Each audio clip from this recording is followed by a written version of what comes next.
Good afternoon and welcome to Mulberry House International Kindergarten. We are a bilingual immersion kindergarten located in Taipo at Mayfair by the Sea. Our curriculum is an inquiry-based curriculum supported by the Reggio Emilia philosophy, underpinned by the early years foundation stage curriculum, which is the UK curriculum. We support children from playgroups from 6 months to kindergarten, age 6. So welcome to Mulberry House. I've got with me today Becky, Hi. Who is our K2 teacher. Becky has a lot of experience with primary school readiness, so I invited her today to talk to us about looking at primary schools and key considerations when doing that investigation into the right primary school for your child.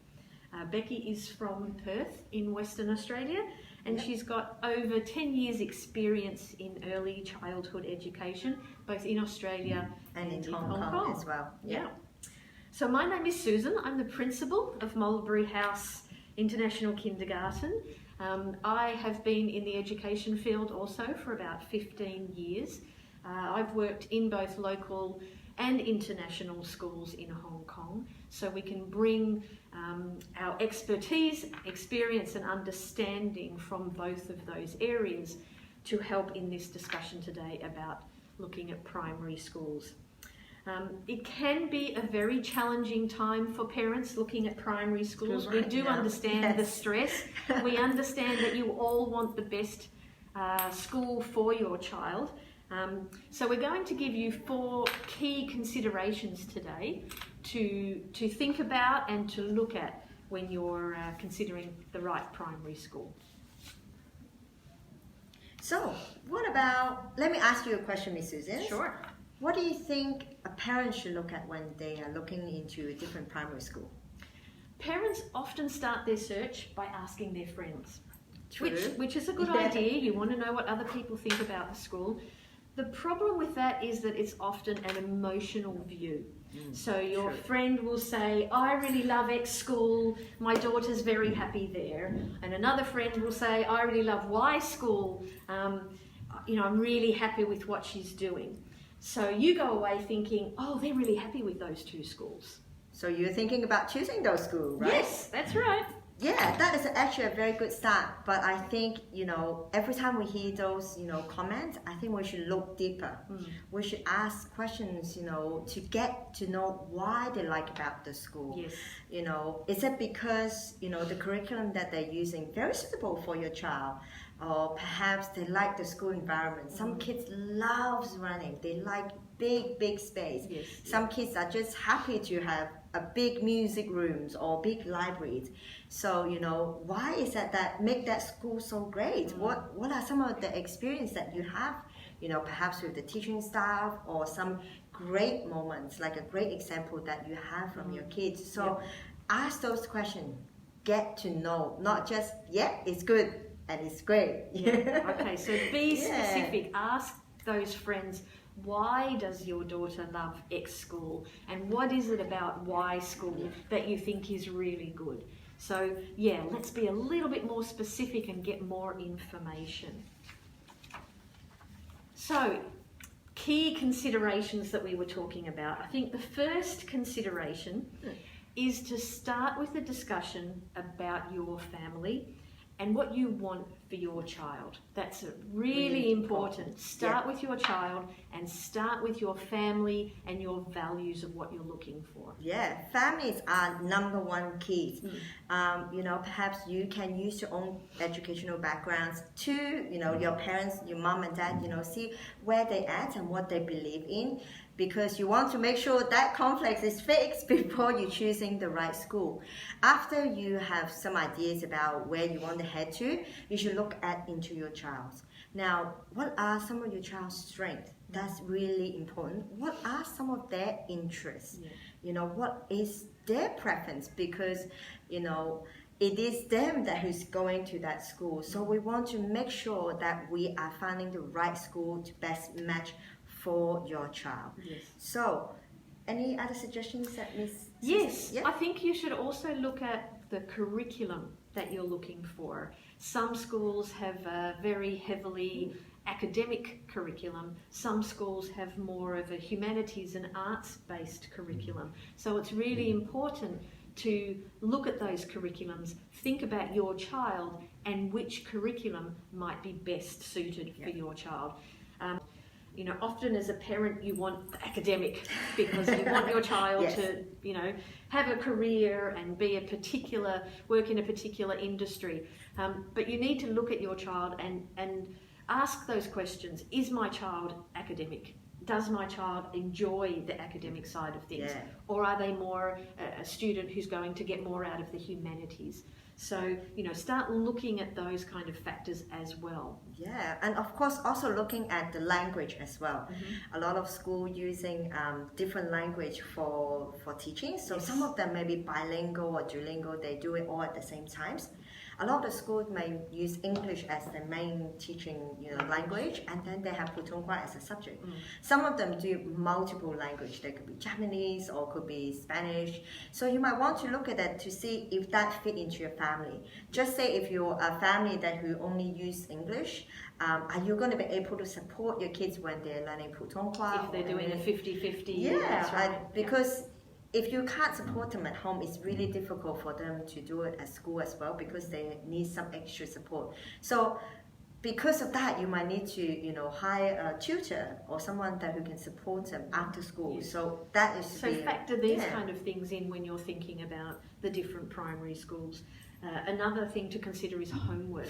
That's a big expectations of homework. Yes. We have parents who come into the kindergarten and one of the first questions they ask is, do you do homework? So again, that is a factor. That is something that you do need to consider. Are you a parent that wants your child doing extracurricular activities or having play dates with friends or doing sport activities? Or are you a parent that wants the homework to support the child's learning? So again, factor all these things in when you're looking and considering different primary schools. Yeah. So homework is always one of those things that, affect the home life balance things.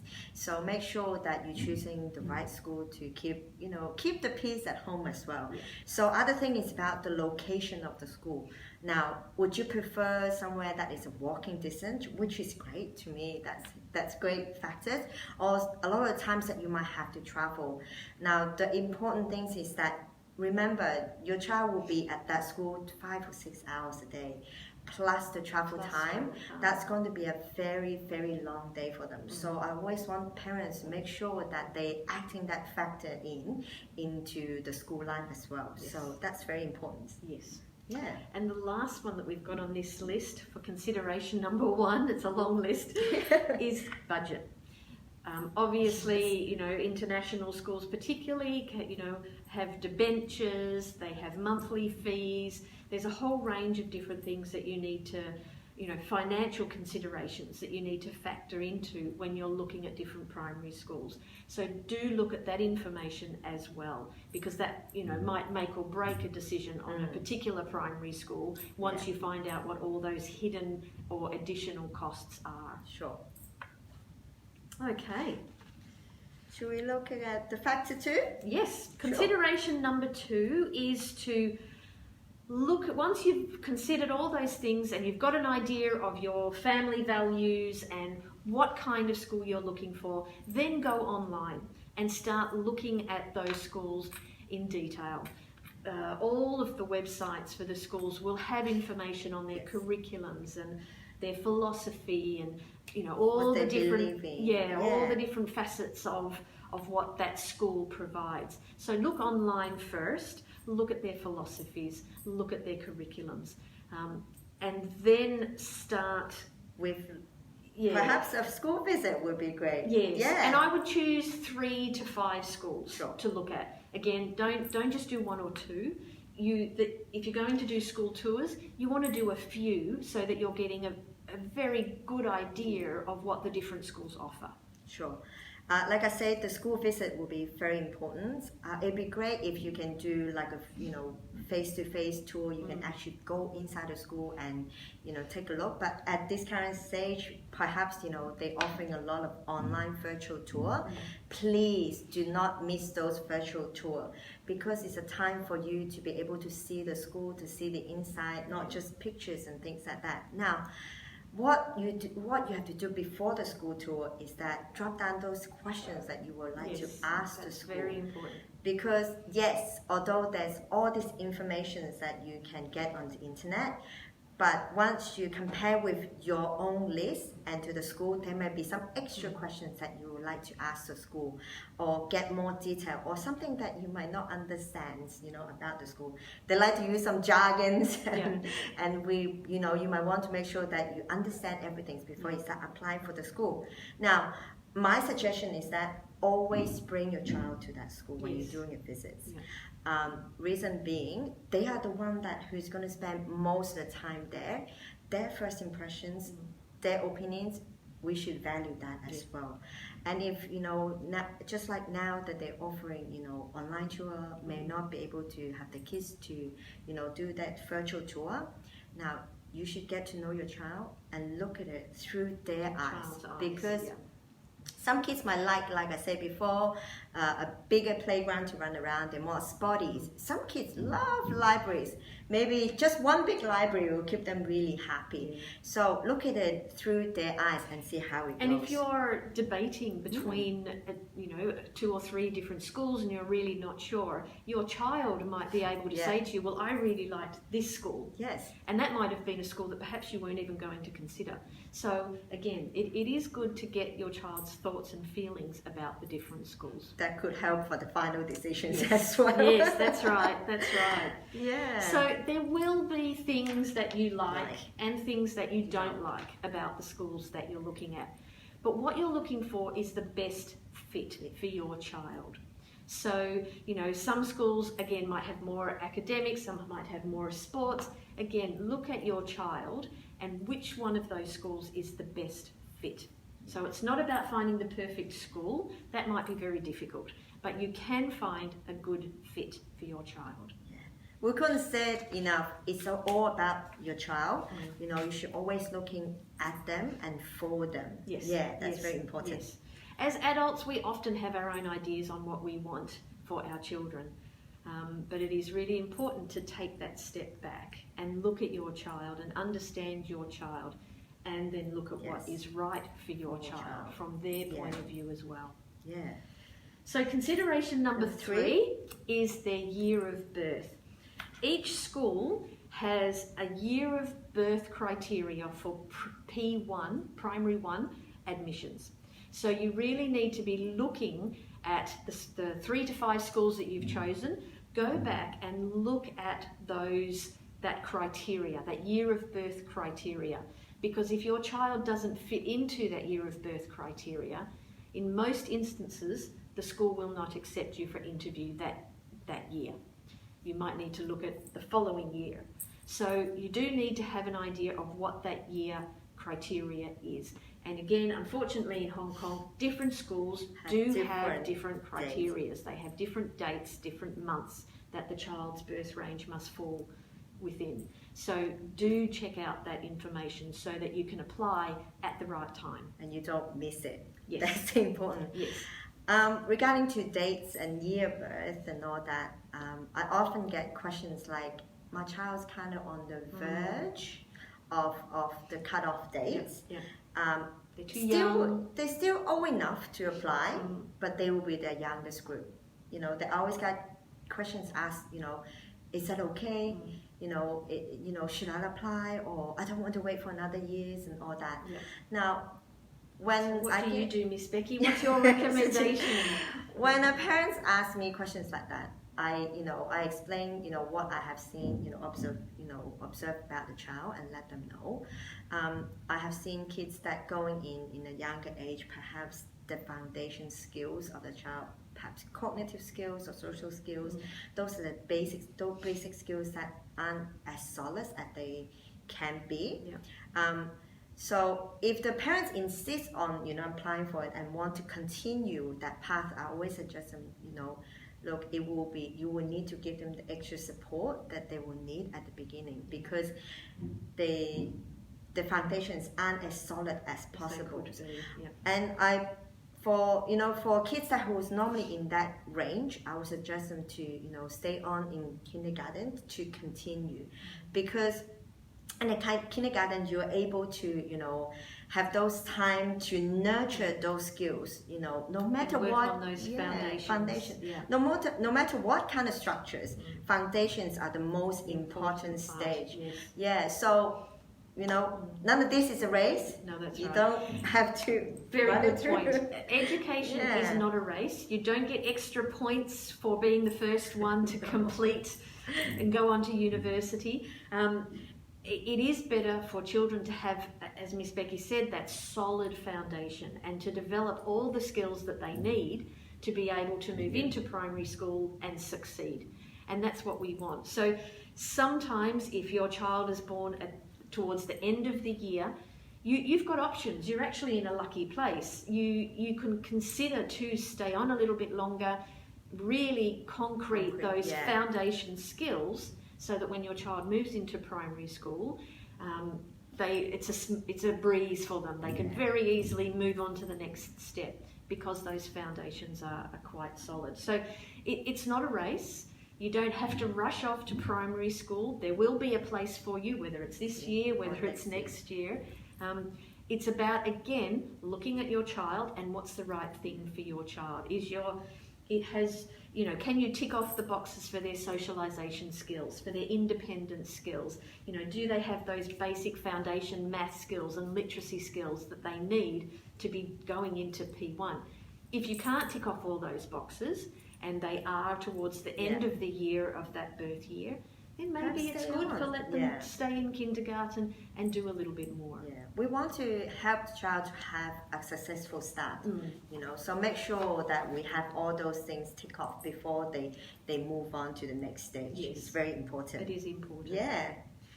The last consideration number 4, is, we have a saying in English, don't put all your eggs in one basket.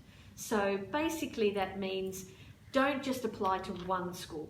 No. We've met many parents who have only applied to one school, and unfortunately, if they don't get that school or they're only waitlisted for that school, they don't have other options. Nowhere to go. Yeah. Yes. And that creates a lot of stress and tension within the families, impacts on the child. It's just not a good situation to be in. So we always recommend to our parents to apply for a few different schools. We understand that does obviously cost a little bit more money because you have to pay the application fees. But if you don't get the school of your choice, or if you get waitlisted, you've still then got options. And that's what's important, is having those options so that you can still choose one of the primary schools that you want.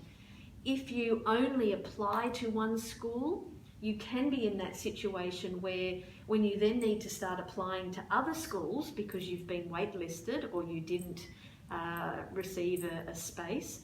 But the other schools have already filled up. Exactly, those schools have already been going through that process. So you're at the bottom of that list. So again, make sure your child has got options and don't put all your eggs in one basket. And it is more of the security reason as well when you do, apply more than one school, I think. Yes, definitely. So these are our top four considerations. We'll go through them again just quickly for you, so that you can take it away with you and have that information. So consideration number 1 is consider your child and what kind of education you want for your child, your family values, what's important to your family, and what is right for your child. So whether it's an academic school or a humanities, arts-focused school, whether you want a bilingual curriculum or you're happy with one strong language and other language to be supported through a subject, the location, the budget, the homework, all those factors is part of consideration number one. And that should give you a really solid base to then move on to consideration number two. So after you have all those answers from number one, you should start looking at the school that you're interested in. Go online, go to do some research to see what the school is like, and then organize some school tour. Like I said, very important to do those school tour. And ask questions. Ask those questions that you need to know at the school tour. Use those times. Make sure you use those times to ask. Now, of course, those questions should go back to your consideration number one about your families, about the curriculum that you wish for, and all that for your child. What about consideration number three? Okay, consideration number three is that really important criteria for year of birth for primary one enrolments. So make sure when you're applying, your child's birth date is within that range. It's not a race.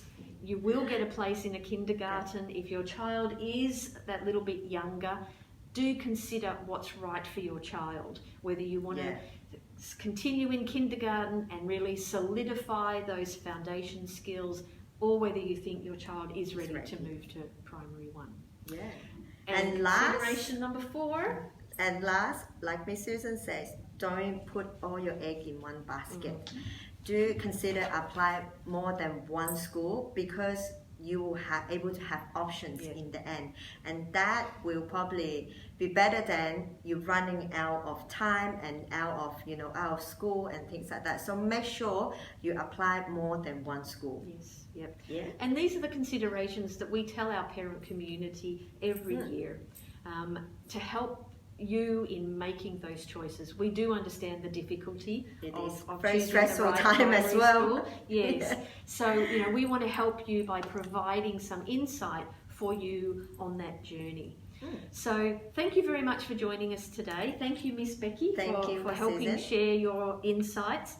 We do have another live Facebook session in March, and that one is focusing on preparing for primary school interviews.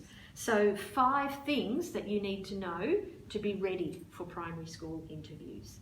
So join us in March for that.